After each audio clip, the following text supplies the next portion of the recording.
Hello, thank you for clicking on this video. I do want to warn you up front, if you are looking for a very aesthetic cooking video, this is not that. There may be moments throughout this video where you think, I don't know about this, or oh no, or why? But I promise, it's all gonna work out in the end. My husband, Mark, and I make a lot of homemade pizzas of all shapes and sizes. We don't discriminate.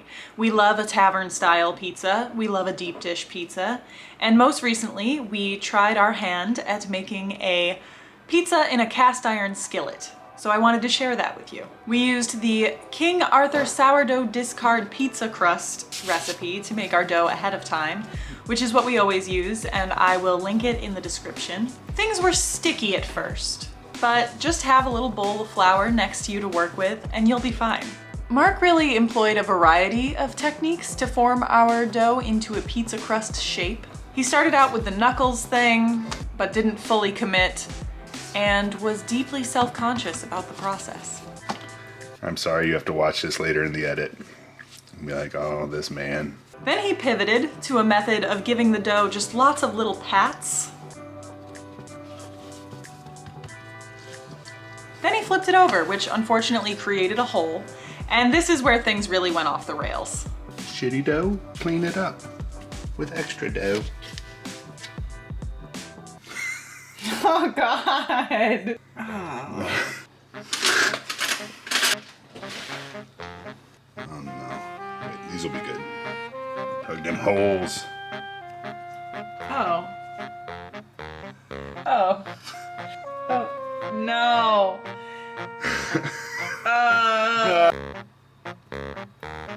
Yeah. We're back, baby. So easy. No problems. I don't know why he did it this way. We've never once shaped our pizza crust this way. Normally we roll it out and it's no problem. I will say this was a particularly sticky dough on this day, but who can say what really went wrong? Next, we poured about a tablespoon of vegetable oil into the cast iron skillet and rubbed it around with a paper towel to evenly coat the pan. Look at that baby glisten. So then Mark tried to transfer the dough to the cast iron skillet using this method that we have done successfully in the past, where you kind of roll the dough onto a rolling pin, lift it up, and then unroll it back onto the new surface. This did not go well. Oh.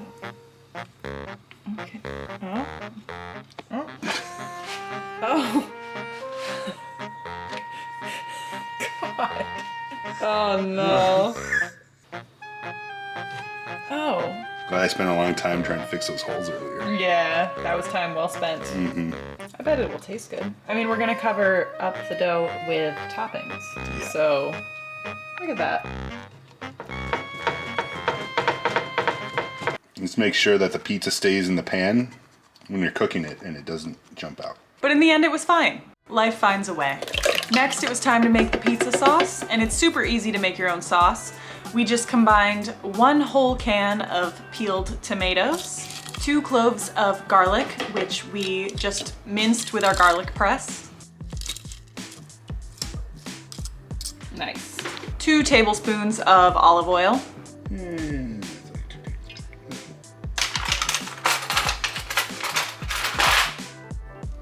Oh, looks like we're gonna need a teaspoon next. Half teaspoon. Oh, shit. 1/2 teaspoon of salt. And 1/2 teaspoon of sugar. Pizza seasoning. Maybe a teaspoon, I guess that is, right? A little more than a teaspoon, perhaps? A gentleman's dash of red pepper flake. This is what we've been waiting for. And then we're going to blend to combine, but I am going to warn you now that we may be adding more ingredients after this. So if you're trying to follow this video along at home, and God help you if you are, I'm so sorry. You don't need to blend your sauce yet. We're gonna add a couple more things to it. But watch us blend it and struggle. Barshy sauce!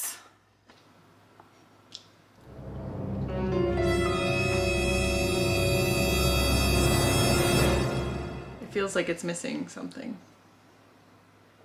We can put some red It wine needs a vinegar in little, there. yeah, I think it needs red wine vinegar. I feel like it's missing. Stay tuned. Also, it was a very spur of the moment decision to film this video, which is why I am looking very weekend at home casual, to put it nicely. Okay, so we're adding red wine vinegar. That's a tablespoon. Let's do 2, or, yeah. 2 tablespoons. And we also added some more salt. So I'm good with that.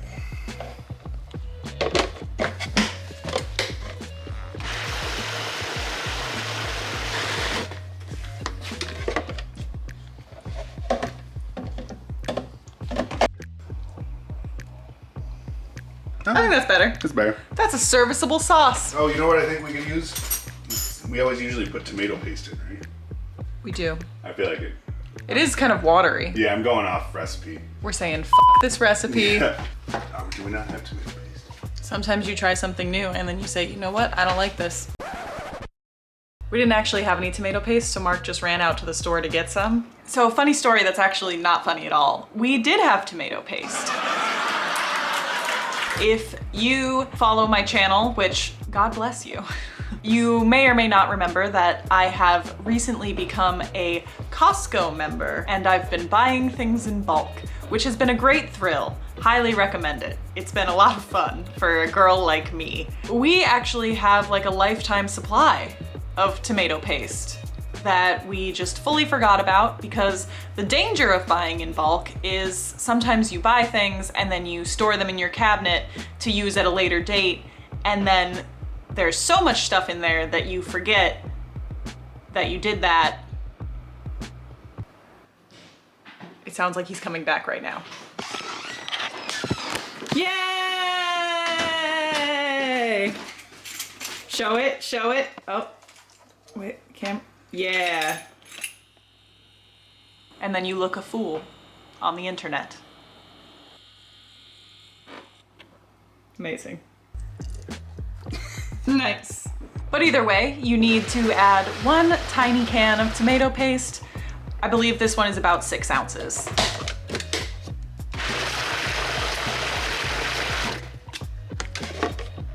All right. That's looking like sauce.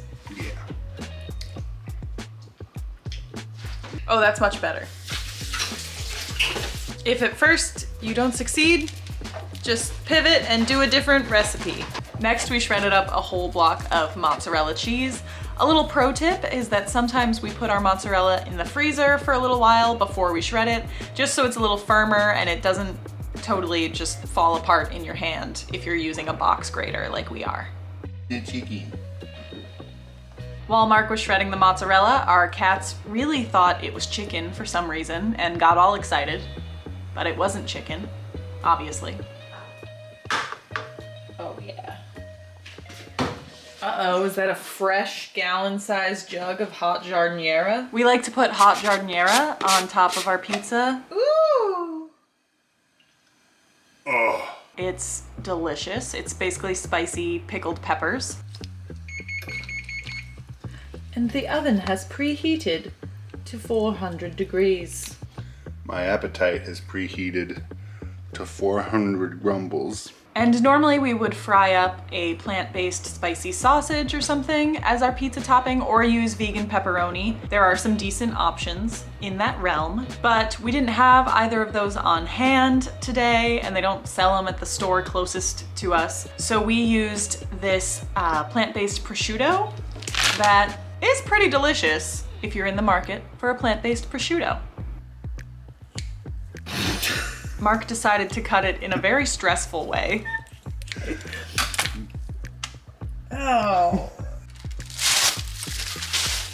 Oh, it puffed up nice. Yeah. We decided to poke our pizza crust repeatedly with a fork to prevent any big air bubbles from popping up while baking. You've seen big air bubbles before. They mess up the toppings. And then it was time to spread the sauce on top of our pizza crust. You want a nice, thin, even layer of sauce. Don't add too much or your pizza will be pretty wet. And we decided to take our sauce all the way to the edges, which you can do with a cast iron skillet pizza. No need for crust. No, not today. And then of course it was time for cheese. It's raining cheese. Hallelujah, it's raining cheese. Oh, cheese. I'm sorry about that song. Mark artfully arranged our plant-based prosciutto slices. And then we sprinkled a little more cheese on top, before adding the hot giardiniera. And I think this is looking pretty good at this point. Sure, we were off to a rough start initially, but we overcame adversity, and now here we are. We're going to bake at 400 degrees for 25 to 30 minutes. Goodbye, pizza. Well, normally we only cook them for like 10 minutes, Oh, but this is like 20 to 30. why is that? Because the crust is thicker? I think so, and you just want the skillet to get hot around it. I'll be honest, at this point we were both bordering on hangry and I was concerned. But after about 25 minutes, we were in great shape. Well, that's looking pretty done. Oh yeah, that looks good to me. Yeah. However, there was still another step to go. Nice. So first, we sprinkled Parmesan cheese on top.